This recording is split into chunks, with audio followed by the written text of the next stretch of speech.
எடப்பாடி சட்டமன்ற தொகுதிக்குட்பட்ட ஜலகண்டாபுரம் பகுதியில் அதிமுக பொதுச் செயலாளர் எடப்பாடி பழனிசாமி பிரச்சாரம் மேற்கொண்டு வருகிறார். அந்த காட்சிகளை பார்க்கலாம். உரையாற்றுவார்.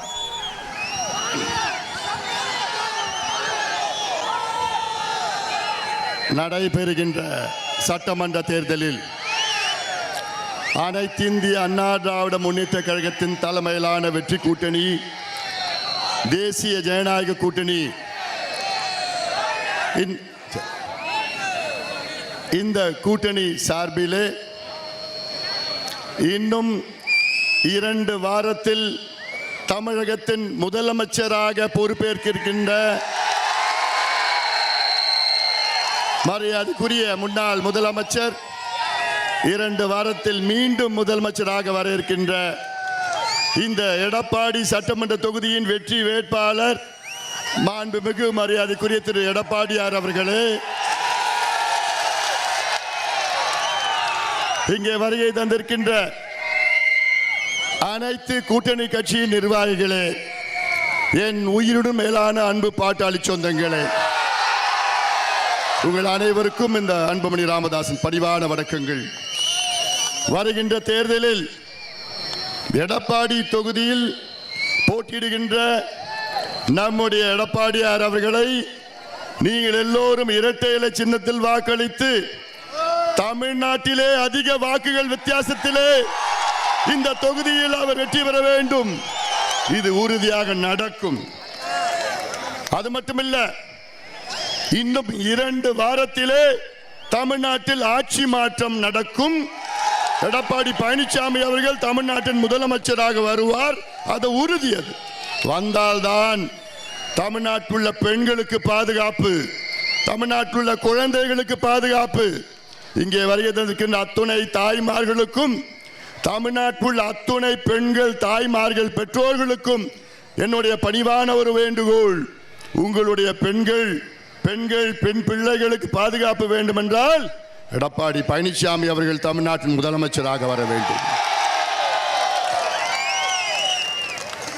கடந்த மாதம் கிருஷ்ணகிரி மாவட்டத்தில் 2.5 வயது குழந்தையை கெடுத்து கொலை செய்த ஒரு காட்சியை நாம் பார்த்தோம். கடந்த மாதம் மதுராந்தகம் அருகிலே 14 வயது ஒரு குழந்தையை 2 மனித மிருகம் போதையிலே கெடுத்து விட்டு ஓடிவிட்டார்கள். கடந்த மாதம் தூத்துக்குடி மாவட்டத்தில் விளாத்திக்குளத்திலே 12வது படிக்கின்ற ஒரு பெண்ணை கெடுத்து கொலை செய்த காட்சியை நாம் பார்த்தோம்.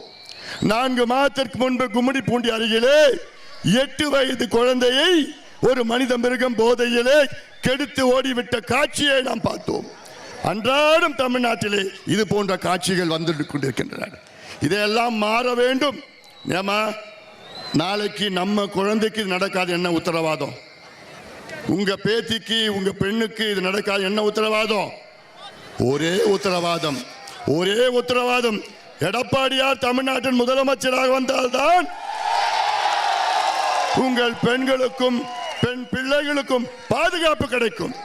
தமிழ்நாட்டிலே இதுவரை 12 முதலமைச்சர்கள் ஆண்டார்கள். எம்ஜிஆர் அவர்கள் காலத்திலும், அண்ணா அவர்கள் காலத்திலும், செல்வி ஜெயலலிதா அம்மையார் அவர்கள் காலத்திலும், எடப்பாடியார் அவர்கள் காலத்திலும். ஆனால் ஒரு குழந்தை கூட கெடுத்து கொலை செய்த சம்பவம் இதுவரைக்கும் நம்ம கேட்டதே கிடையாது. ஆனால் இந்த கேடுகட்ட துப்புக்கட்ட திமுக ஆட்சியில அன்றாடம் இந்த குழந்தைகளை சிதைத்து பிஞ்சு குழந்தைகளை கொன்று குவித்துக் கொண்டிருக்கின்ற இந்த திமுகவை விரட்டி அடியுங்கள், வீட்டுக்கு அனுப்புங்கள். அது மட்டுமல்ல, எடப்பாடியார் அவர்கள் ஒரு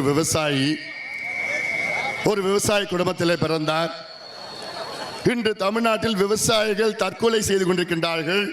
3280 விவசாயிகள் தினம் 2 விவசாயிகள் தற்கொலை செஞ்சுட்டு இருக்காங்க. தினம் விவசாயத்திற்கும் ஸ்டாலின் அவர்களுக்கும் ஏதாவது சம்பந்தம் இருக்கா?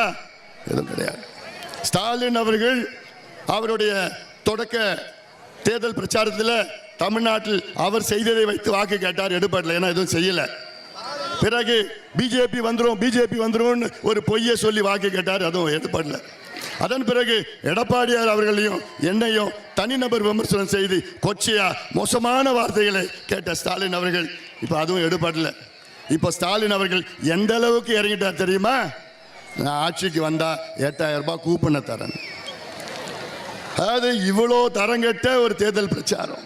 இதெல்லாம் நீங்கள் சிந்திக்க வேண்டும் தமிழக மக்களே. நம்முடைய எடப்பாடியார் அவர்கள் ஒரு விவசாயி. இந்த மாவட்டம் மட்டுமல்ல, தமிழ்நாட்டில் உள்ள விவசாய திட்டங்களை நிச்சயமாக நீர் திட்டங்களை கொண்டு வருவார். இன்னொன்று நான் சொல்றேன், தமிழ்நாட்டில் கடந்த 5 ஆண்டு காலத்தில் ஒரே ஒரு நீர் திட்டம் கூட ஸ்டாலின் அவர்கள் கொண்டு வரவில்லை.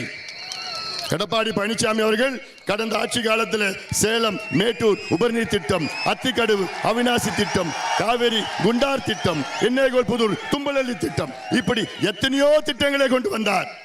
ஸ்டாலின் அவர்கள் கடந்த ஆட்சி காலத்தில் ஒரு மருத்துவ கல்லூரி கூட தொடங்கல தமிழ்நாட்டில். ஆனால் எடப்பாடி பழனிசாமி அவர்கள் கடந்த ஆட்சி காலத்தில் 11 மருத்துவ கல்லூரிகளை தமிழ்நாட்டுக்கு கொண்டு வந்தார். கடந்த 5 ஆண்டு காலத்தில் ஸ்டாலின் அவர்கள் ஒரு MBBS திட்டத்தை கூட புதுசா உருவாக்கல.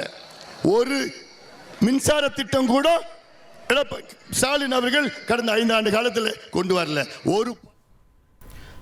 எடப்பாடி சட்டமன்ற தொகுதிக்குட்பட்ட ஜலகண்டாபுரம் பகுதியில் அதிமுக பொதுச் செயலாளர் எடப்பாடி பழனிசாமியும் பாமகவின் அன்புமணி ராமதாஸ் அவர்களும் பிரச்சாரம் மேற்கொண்டு வருகின்றனர். அந்த காட்சிகளை நாம் பார்த்தோம்.